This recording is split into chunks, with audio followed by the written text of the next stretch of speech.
Bakar Muazzam dari kelas 66. Saya akan menceritakan dongeng berjudul Dalam Boncel. Di sebuah desa yang bernama Bungkulang, tinggallah seorang keluarga miskin dan mempunyai satu orang anak bernama Boncel. Pada awalnya, Boncel menjadi pencari rumput. Suatu hari, saat mencari rumput, Boncel beristirahat di bawah pohon kapuk. Pikirannya melayang jauh, memikirkan nasib hidupnya yang tidak pernah berubah. Boncel memimpikan menjadi seorang juragan yang kaya raya dan dihormati oleh orang lain. Di saat itu, Boncel berpikir untuk mencari pekerjaan. Betapa kaget ayah ibunya setelah mendengar Boncel ingin mencari kerja di luar desanya. Kalau kamu pergi, siapa yang akan merawat kami? Ibu, bapak, Boncel sudah bulat tekad ingin mengubah nasib untuk pergi ke desa lain. Dengan berat hati, bapak ibu Boncel mengizinkan Boncel untuk mencari pekerjaan di luar desanya.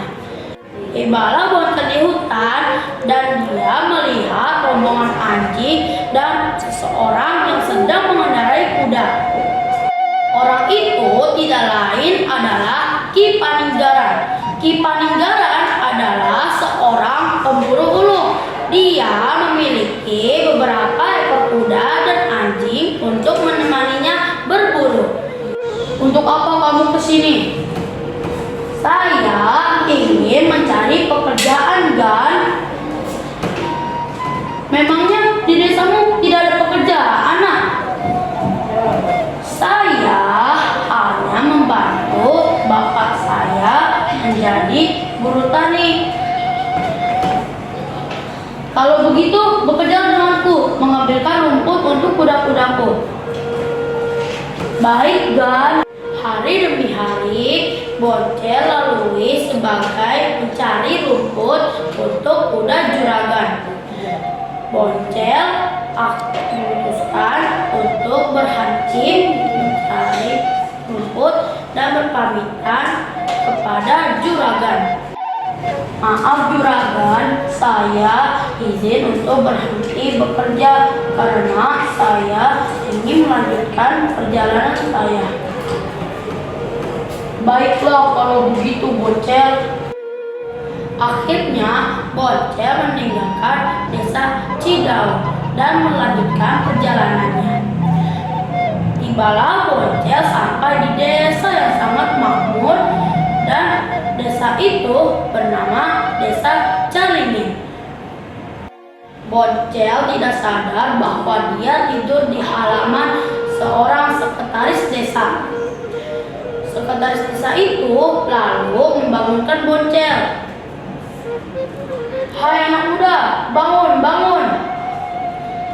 Sekretaris itu meneriaki Boncel yang sedang tidur. Boncel kaget, ada orang yang berteriak-teriak membangunkannya.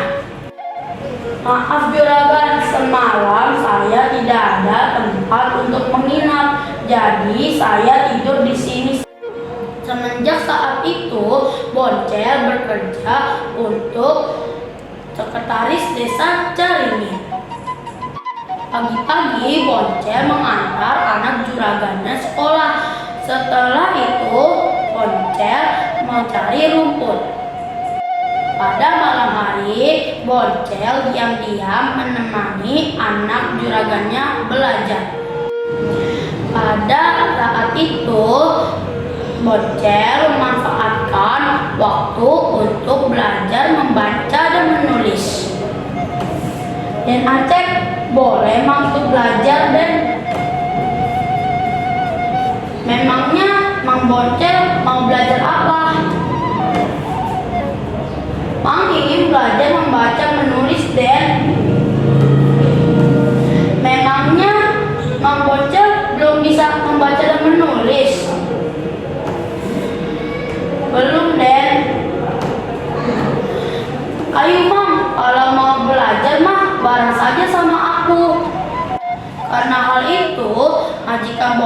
Boncel semakin menyayangi Boncel karena Boncel mudah mengingat hal-hal yang dipelajarinya. Semakin lama ilmu Boncel semakin banyak, Boncel semakin pintar. Akhirnya Boncel diangkat sebagai bupati. Suatu hari ada sepasang kakek nenek mendatangi Bupati Boncel. Kakek nenek itu mengaku sebagai ibu dan bapak Boncel. Boncel mengetahui hal itu, lalu dia marah. Dia langsung mengusir kakek dan nenek itu dari hadapannya. Pergi kalian. Nak, ini orang tuamu, nak. Aku tidak punya orang tua seperti kalian. 6 bulan dari peristiwa itu, Bupati Boncel terkena penyakit gatal. Berbagai macam obat tidak dapat menyembuhkan penyakitnya. Akhirnya Boncel mencari kedua orang tuanya. Namun sungguh sayang, orang tuanya sudah meninggal. Boncel menangis di atas pusara kedua orang tuanya. Lalu dia meninggalkan desa Caringin dan memutuskan untuk tinggal di desa Bumbulang sampai dia meninggal karena sakit yang tidak bisa disembuhkan. Kesimpulan yang kita dapat ambil kisah dalam Boncel adalah kita tidak boleh melupakan kedua orang tua kita karena harta dan jabatan. Ingat, penyesalan itu tidak datang di awal, tapi lebih sering datang kemudian. Demikian dongeng yang saya sampaikan. Sampai jumpa teman-teman. Assalamualaikum warahmatullahi wabarakatuh.